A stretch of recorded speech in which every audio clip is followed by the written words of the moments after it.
Hello everyone. So I'm excited to share a bit of a tip in Visual Studio Code.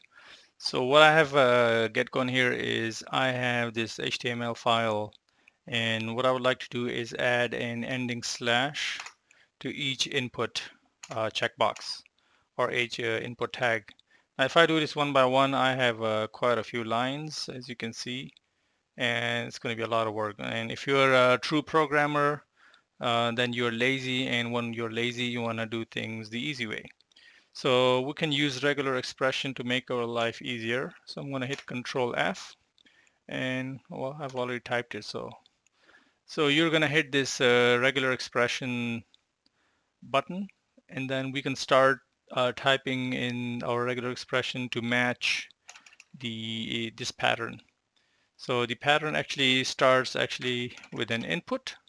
It's going to match that, and then followed by a bunch of I guess characters, lowercase, uppercase. You want to match all of that, and then there's a space, and then of course there is also brackets in between, and there is also quotation marks, and then there's an equal sign. So let's close it off.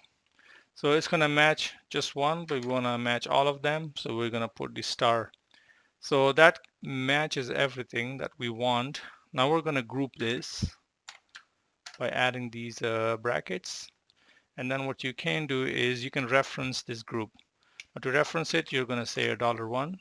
So every time you add these brackets right here, that actually just creates a group. So if you had another one, then it will be like that will be referenced through $2 and so on. So what I'm saying is take this and replace it with itself and add a slash. So let's try on the first one. I'm gonna go back one up, and there you go. So just add it right here.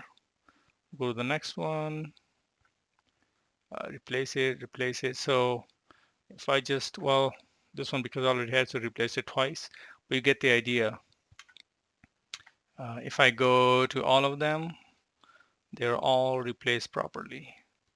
So there you go. So I hope this helped, and this way you can really make your workflow much faster. So that'll be it for now. Ciao.